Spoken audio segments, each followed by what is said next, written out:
messieurs, bonsoir et bienvenue aux 19h de ce 25 novembre. À la une de l'actualité, le président, à l'ouverture de la nouvelle année judiciaire, le président de la République, président du Conseil supérieur de la magistrature, affirme que l'Algérie a parachevé la construction d'un système judiciaire fort, de la confiance du peuple. Les textes législatifs incarnent ses engagements pour la moralisation de la vie publique. Nous l'écouterons dans quelques instants.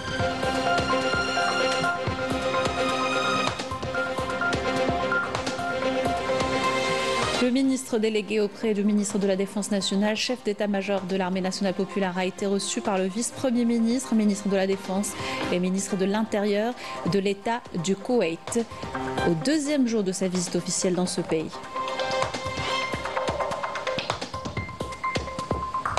Plus de sécurité et de confort sur les autoroutes, l'ADA compte équiper le réseau et le moderniser grâce à des caméras et des panneaux intelligents et une radio spéciale reportage réalisé au Salon international des travaux publics.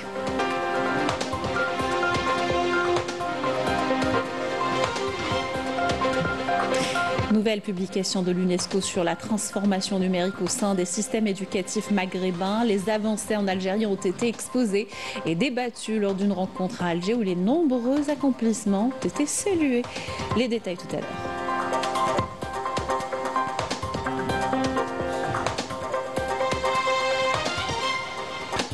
Culture et retour sur la soirée hommage hier à la diva Ouad El Jazairi à l'Opéra d'Alger a mis en scène une pléiade d'artistes reprenant ses plus grands succès et ses plus belles chansons. Reportage à la fin de cette édition.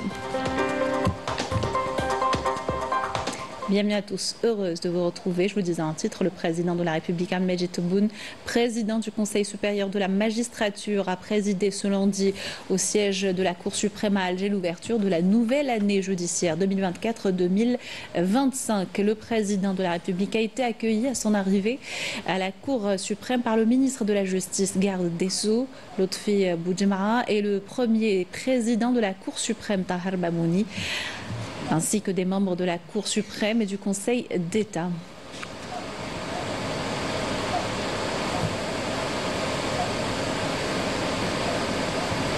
Le président de la République, président du Conseil supérieur de la magistrature, a posé à l'occasion pour une photo de groupe aux côtés du ministre de la Justice, du premier président de la Cour suprême et ses membres, et des membres également du Conseil d'État. Et le président de la République a salué par la suite les hauts responsables de l'État à son accueil. À leur tête, le président du Conseil de la Nation, le président de l'Assemblée populaire nationale, le Premier ministre, le président de la Cour constitutionnelle, le directeur de cabinet de la présidence de la République, des membres du gouvernement, le secrétaire général de la présidence de la République et des conseillers à la présidence et des cadres du secteur de la justice.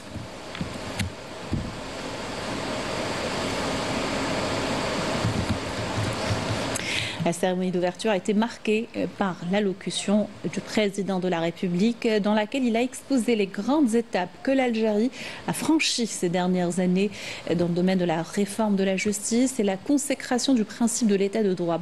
Le chef de l'État a affirmé que l'Algérie avait parachevé la construction d'un système judiciaire républicain fort, de la confiance du peuple, soulignant que les institutions de la République puisent leur force des femmes et des hommes loyaux et intègre.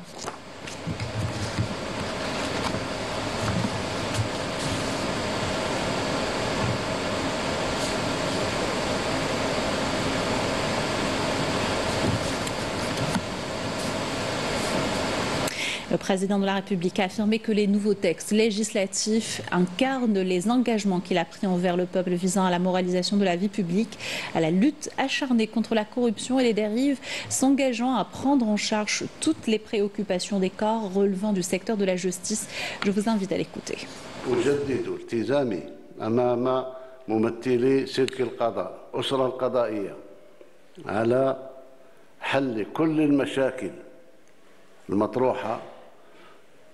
للقاضي في أداء مهامه وفي حياته الشخصية مع أبنائه.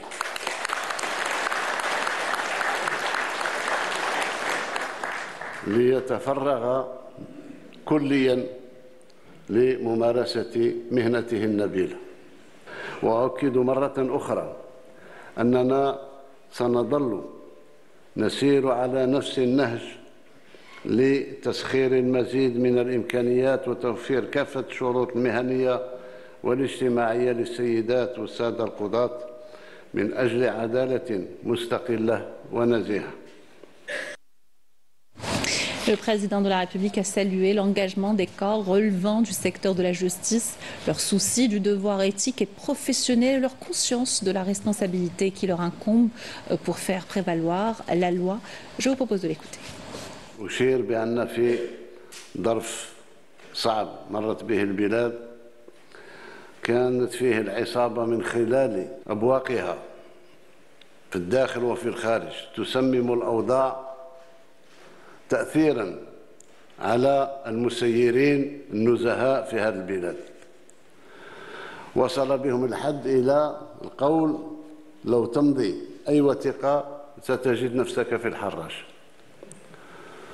وكان صعب إقناع المسيرين بأن لهم الحماية المطلقة من طرف الدولة ومن طرف العدالة، شرط أن يكونوا نزهاء، ونحن نعرفهم أنهم أغلبية ساحقة نزهاء.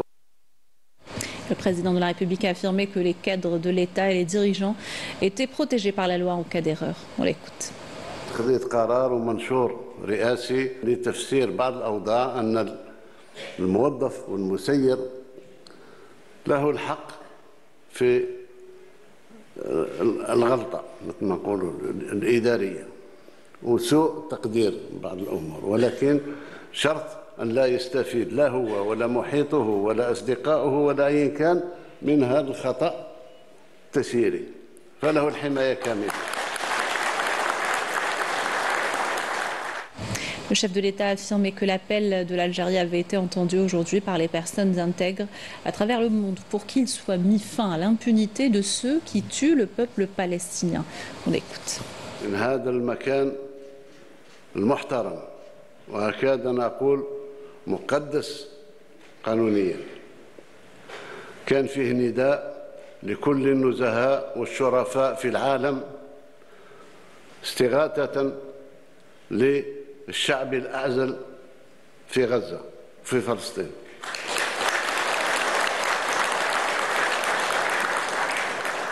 فلسطين التي يذبح أبنائها في مجازر. الحمد لله سمع النداء وكانت وقفة الشرفاء عبر القارات الخمس في العالم وأحيل المجرمون أمام القضاء الدولي. Le président de la République a adressé ses remerciements à ces femmes et hommes intègres à travers le monde, dont nos frères en Afrique du Sud. شكرا لكل النزهاء والرجال الواقفين في العالم مع الشعب الفلسطيني ومع الحق والقانون، وعلى رأسهم إخواننا وأشقاؤنا في جنوب أفريقيا. Le président de la République, président du Conseil supérieur de la magistrature, a annoncé par la suite l'ouverture de la nouvelle année judiciaire. أتمنى لكم التوفيق والسداد، وأعلن رسميا عن افتتاح السنة القضائية 2024-2025. وفقكم الله ووفقنا إياكم. عاشت الجزائر أبية شامخة وحرة. المجد والخلود لشهدائنا الأبرار، والسلام عليكم ورحمة الله تعالى وبركاته. Et vous pourrez suivre l'intégralité de la locution prononcée par le président de la République lors de l'ouverture de l'année judiciaire juste après le journal de 20h.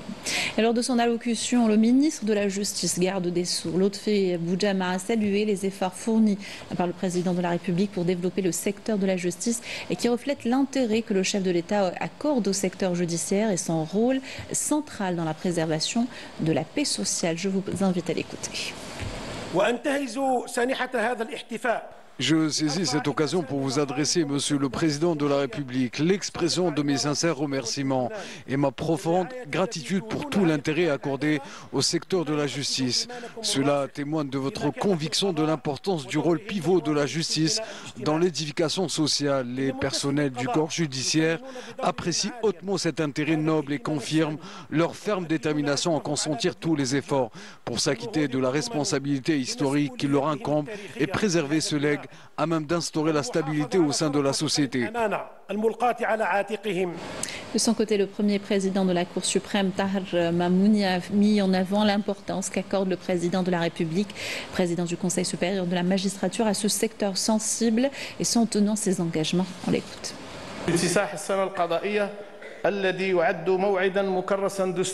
L'ouverture de l'année judiciaire est un rendez-vous consacré par la Constitution, un rendez-vous auquel assiste le président de la République, président du Conseil supérieur de la magistrature et premier magistrat du pays, ce qui traduit l'intérêt personnel qu'il accorde à ce secteur en application de ses engagements approuvés par le peuple algérien, conformément aux objectifs tracés et qui constitue un catalyseur pour instaurer les bases de la crédibilité du système judiciaire dans la société et pour en faire un cadre constitutionnel garant des libertés, de l'égalité en vue d'édifier l'état de justice et de droit.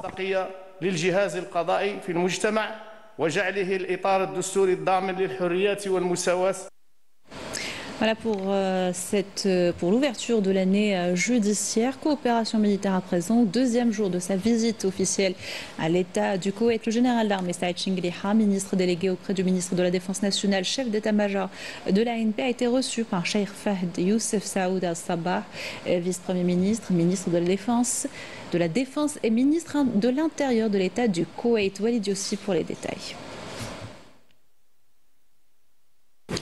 L'audience qui s'est déroulée en présence du chef d'état-major adjoint de l'armée, de hauts responsables de l'armée koweïtienne, de l'ambassadeur d'Algérie au Koweït, Abdelkader Qassimi El-Hassani, et des membres de la délégation militaire algérienne a été consacrée à l'évaluation de l'état de la coopération militaire bilatérale entre l'Algérie et l'État du Koweït. Deux pays qui partagent des relations fraternelles fortes et distinguées, incarnées par les positions modérées et honorables des deux pays frères à l'égard des questions internationales et régionales. Lors de cette rencontre, le général d'armée a exprimé les marques de sa considération et gratitude pour l'accueil chaleureux qui lui a été réservé, ainsi qu'à sa délégation, en souhaitant que cette visite contribuera à l'approfondissement des relations de coopération qui lient les deux pays. Le général d'armée a transmis au Cheikh Fahd Youssef Saoud Al-Sabah les salutations du président de la République, chef suprême des forces armées, ministre de la Défense nationale, Abdelmadjid Tebboune, en réitérant son aspiration à hisser la coopération militaire bilatérale entre les deux armées au plus haut niveau. Pour sa part, Cheikh Fahd Youssef Saoud Al-Sabah a fait part de sa joie de recevoir le général d'armée et sa satisfaction du niveau d'entente qui caractérise les relations bilatérales entre les deux pays sur plusieurs questions régionales et internationales. Une entente qui peut être encore renforcée par l'élargissement des domaines de coopération à l'avenir.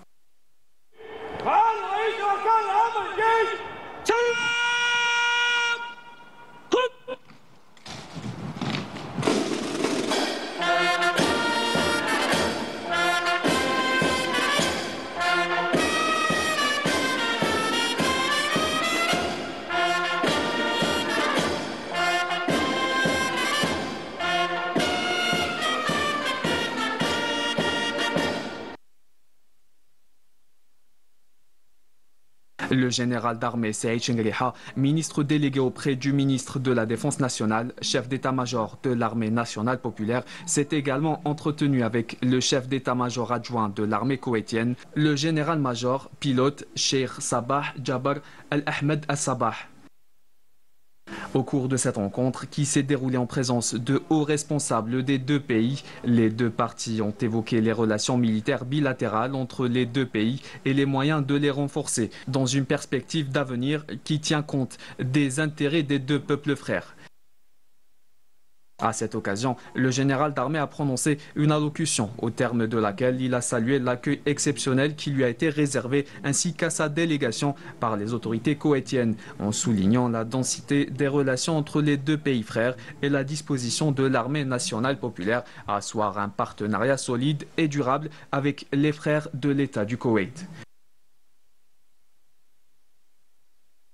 Pour sa part, le chef d'état-major adjoint de l'armée koweïtienne a félicité le général d'armée pour sa nomination dans les fonctions de ministre délégué auprès du ministre de la Défense nationale, chef d'état-major de l'armée nationale populaire.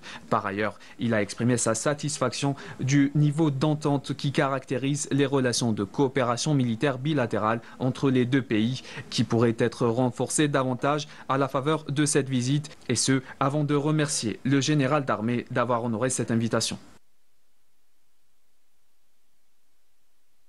Par la suite, le général d'armée s'est rendu à l'école d'état-major interarmée Moubarak El-Abdullah où il a reçu des explications exhaustives sur cet important établissement de formation militaire ainsi que sur les programmes de formation et d'instruction dispensés. À cet égard, le général d'armée a exprimé son appréciation du niveau de cette structure de formation en formulant le souhait de jeter les bases d'une future coopération bilatérale qui permettra l'échange d'expériences avec les frères koweïtiens dans le domaine de la formation.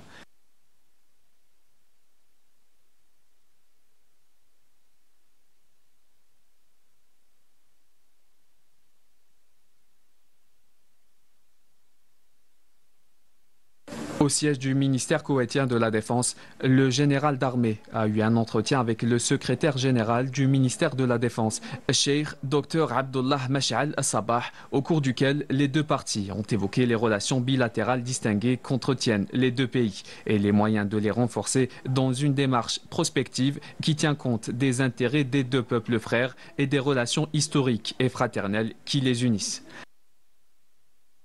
À cette occasion, le général d'armée Saïd Chengriha a prononcé une allocution dans laquelle il a exprimé sa joie de visiter l'État du Koweït en souhaitant que cette visite impulsera un nouvel élan aux relations entre les deux pays.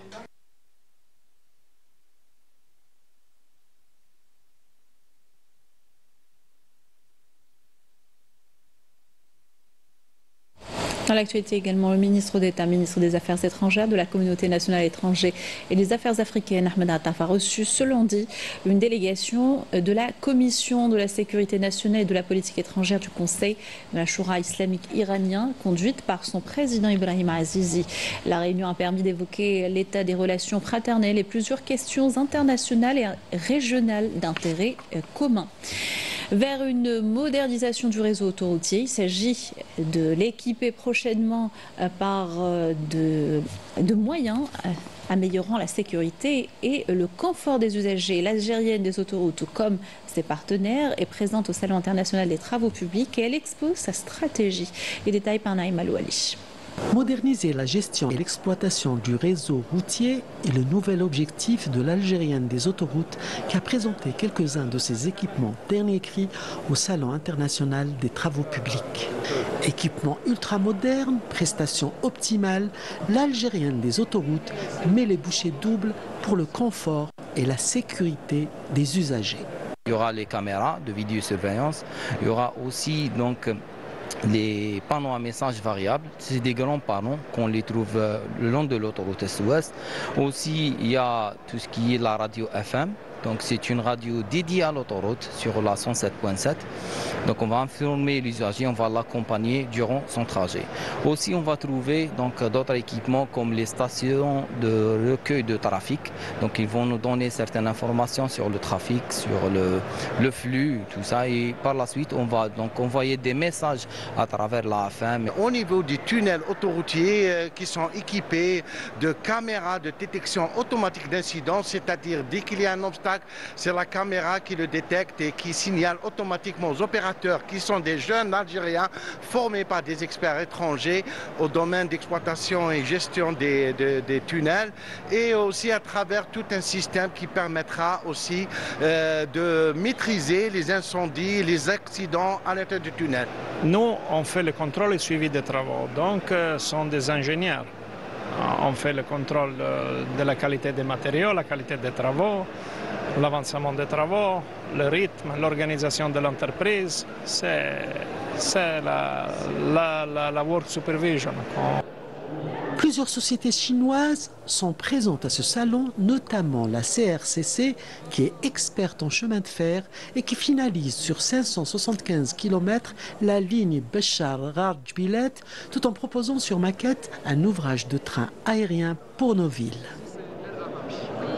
On est associé avec l'entreprise, la plus grande entreprise des travaux publics ici en Algérie, Coster Group. Bon, c'est un projet, nous avons lancé les travaux, c'était le 30 novembre et nous avons après réalisé presque 50% concernant le terrassement. Aussi, nous avons déjà terminé les études à 90%. Même nous avons déjà commencé à produire les traverses. Bon, à partir de l'année prochaine, au mois février, on va commencer à faire des postes de voie. Le développement de nos infrastructures est crucial pour soutenir la croissance économique et assurer la mobilité continue des personnes et des biens. Autre ligne ferroviaire stratégique en réalisation, celle reliant Tougourt au pôle pétrolier de Hassim Saoud. Les travaux avancent à un rythme soutenu. Il s'agit d'un des projets destinés à dynamiser l'économie dans la wilaya de Ouergla. Le point avec Mohamed Snoussi, Hayati et Majed Jahmoud.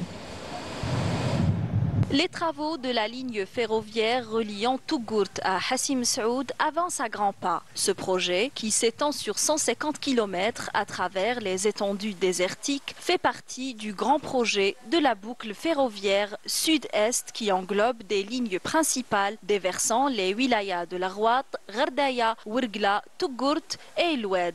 Ce corridor stratégique reliant les pôles pétroliers, les grands projets d'investissement, facilitera le transport des voyageurs, renforçant ainsi la dynamique socio-économique de la région. En tant qu'habitant de Tougourt, ce projet est primordial pour nous car il facilitera les déplacements des habitants, notamment les travailleurs appelés à se rendre à Hassim Saoud régulièrement, ainsi que les transports des produits agricoles. Ce projet est d'une grande importance puisqu'il relie Tougourt à Hassim Saoud. Les déplacements seront beaucoup plus faciles désormais. Grâce à l'expertise et aux compétences algériennes et en s'appuyant sur des technologies de pointe dans le domaine des grandes infrastructures, les ingénieurs s'affairent à finaliser les derniers ouvrages d'art parmi les 13 prévus le long de ce tracé stratégique.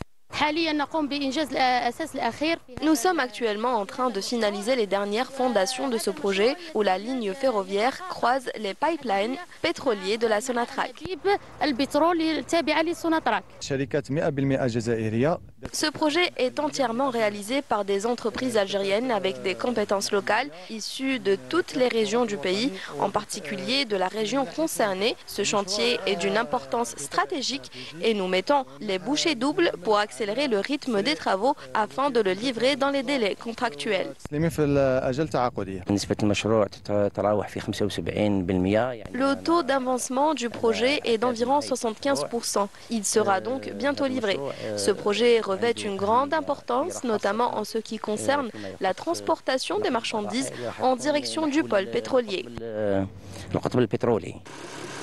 3 stations dédiées au transport des voyageurs et de marchandises verront le jour à Tougourt, Hassim Saoud ainsi qu'au pôle pétrolier, ce qui marquera une avancée clé dans le développement local. La transition numérique au sein des systèmes éducatifs maghrébins, sujet d'une nouvelle publication lancée par l'UNESCO, un thème qui retrace les étapes et les différentes avancées des pays de la région en 2024 et qui ont été exposées ce lundi à Alger avec des débats et des discussions autour des avancées dans le pays. Compte rendu de Saïda Mayouf.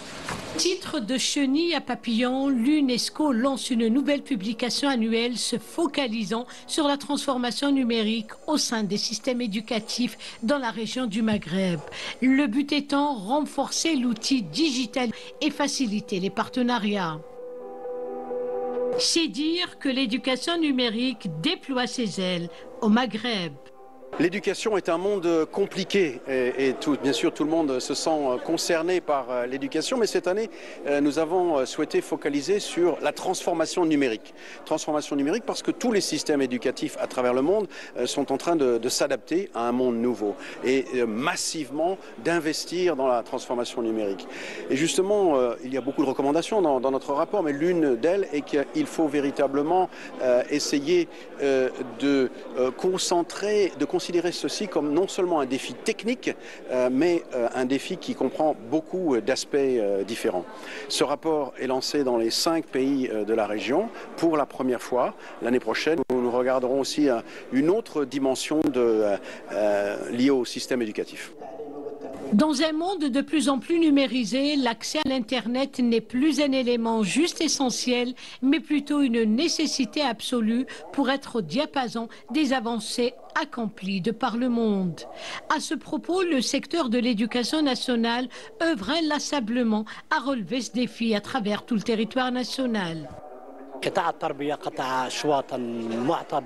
En Algérie, le secteur de l'éducation nationale a franchi d'énormes pas pour relever le défi de la numérisation. La digitalisation touche aujourd'hui tous les aspects du domaine éducatif, de la scolarisation à l'administration, en passant par la gestion des infrastructures scolaires ou encore la préparation des examens jusqu'aux résultats finaux. Ce sont des acquis colossaux répondant à la stratégie nationale pour un système de qualité et un développement durable à l'horizon 2030. Les démarches se poursuivent car l'enjeu est de taille. Cette rencontre, véritable opportunité de dialogue et de coopération, aura mis en exergue l'aspect d'une transformation numérique réussie qui doit être soutenue inéluctablement par une meilleure formation des enseignants dont l'impact sera évalué sur l'intégration des outils numériques dans les pratiques pédagogiques et ce pour un réel secteur éducatif de qualité. Voilà qui termine notre journal. Merci de l'avoir suivi. Excellente soirée sur Canal Algérie.